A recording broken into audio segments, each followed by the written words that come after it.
Here's the third one, you guys. Okay, Mark, you're back. No, you're not back. You're in the same office. Great. We're doing these back to back. Okay, I have a question for you. Sure. Trade shows. Uh-huh. I'm an inventor. And I've got this great idea that I'm falling in love with. And it's a prototype. And I'm going to go to a trade show and I'm going to get a little booth. I'm going to put it down and some guy's going to walk by and discover me and my life is going to change overnight. Does that work? The way you just put it, not really. I mean, I am a fan of trade shows only because it congregates people that you may not have been in touch with. The other thing it does is it humanizes people. So if you're calling the VP of innovation from a big company and you're calling the Grand Poobah or the Wizard of Oz, that's what it seems like. But when they walk down the aisle, they put their pants on one leg at a time like everybody else does. So I like that fact that, they're hungry, they go to the bathroom, they do everything that you do. And it does give you a crack at them, which I do like. I do like for the trade shows. But, a lot of times when I was a young man, I'm on the sales side of the trade shows.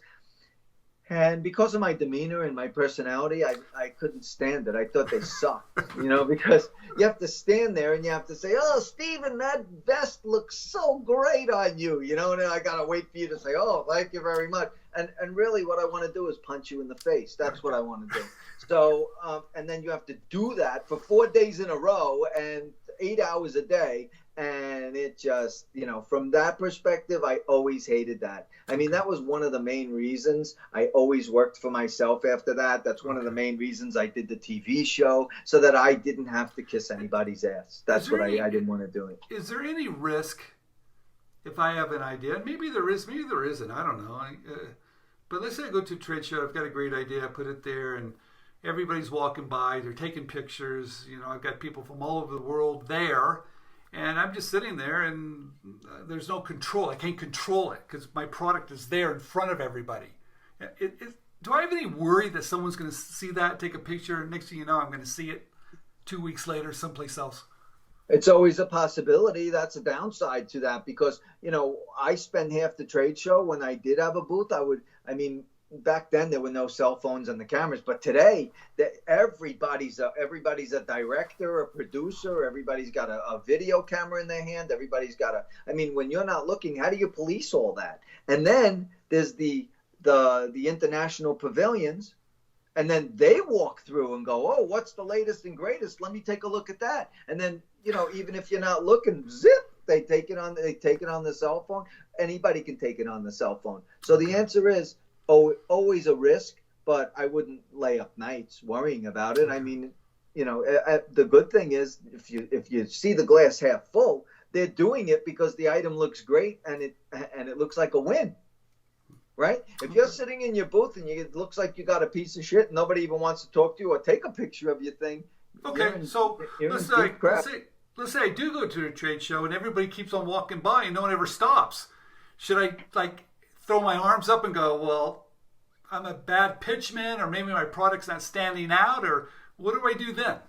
Well, maybe it's a round peg in a square hole. Maybe you're in the wrong trade show. Maybe you're in the wrong space. Who knows? But you have to do a little bit of inward thinking. And also, you can't sit there like a miserable bitch. You can't sit. You can't have that long face because everybody wants to talk to happy. Everybody wants to talk to outgoing. Nobody wants to come in the booth when you're looking like a misery and go, "Oh, what's your item?" Fuck you. No, that's not how it works. So it could be the person's demeanor as well. Don't get me wrong. Because when I'm walking down, I try to talk to each and every inventor, every single one of them. And I do that. I will take days just talking. And I've met some really spectacular inventors. I've met some really big products that we've made some really big deals on. So, you never know who's going to walk down the aisle and you never know who you're going to meet, but just don't sit there with resting bitch face. You know what I mean? Because nobody wants to talk to you. Okay, so I'm an inventor. I got this great idea, but I've got limited resources. Where do I spend them on? I mean, do I go ahead and build the prototype because I know that's the most important thing, or out of fear, do I file that patent, or do I take my prototype and do a trade show? I've only got like $10,000. What do I do? Right.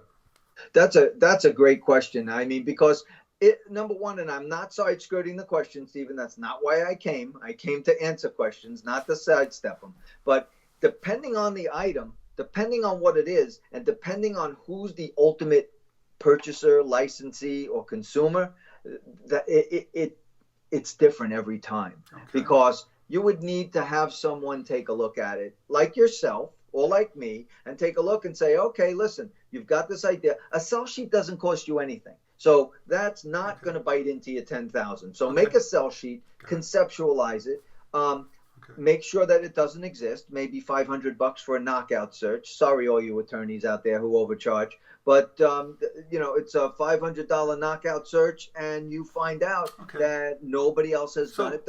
That's smart money. Okay. That's smart money. So smart money, maybe do a sell sheet, very simple to do, show the benefit. We talk a lot about that. Number two, do a patent search.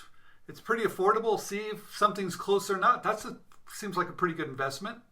I do it for free. I go on the patent website and I type it in to see. I know it's very archaic, but I just want to see if there's 6 guys that thought of it. I'm running like the wind. And then maybe file a provisional patent application. That's only $70. I can do it myself. I could hire someone too. So those 3 things are pretty affordable. Right. Okay. Right. All right. Just because you have 10,000 doesn't mean you need to spend 10,000. If you can protect your ass with a few $100, why wouldn't you do that? Then look for some help. But no, I want to build that prototype. I want to prove to my friends. I want to prove that I'm not crazy, and I want to sleep with it at night. I want to polish it up. Yes? No? You're just talking like an inventor right now. I mean, you don't want to sleep with it. You don't want to show your friends because they're not your friends, okay? First of all, if you've got to build a prototype to prove to a friend that that you're a somebody, cut the wrong friends, buddy. Figure it out first. Protect the investment or the idea, and then look to people that can help you. I can't tell you how many people I've helped in your program, out of your program, the whole thing. And people come to me and I say, this is a great sell sheet, but I don't see in less than 5 seconds what's the feature, what's the benefit. Why don't we take this, put it here, do this, do that, take this out. It's a waste of space. And then you can move on to the next thing. No money, free. Okay. All right. Everybody, thank you for watching. We're going to do just one more. Marc, thank you very much. My pleasure.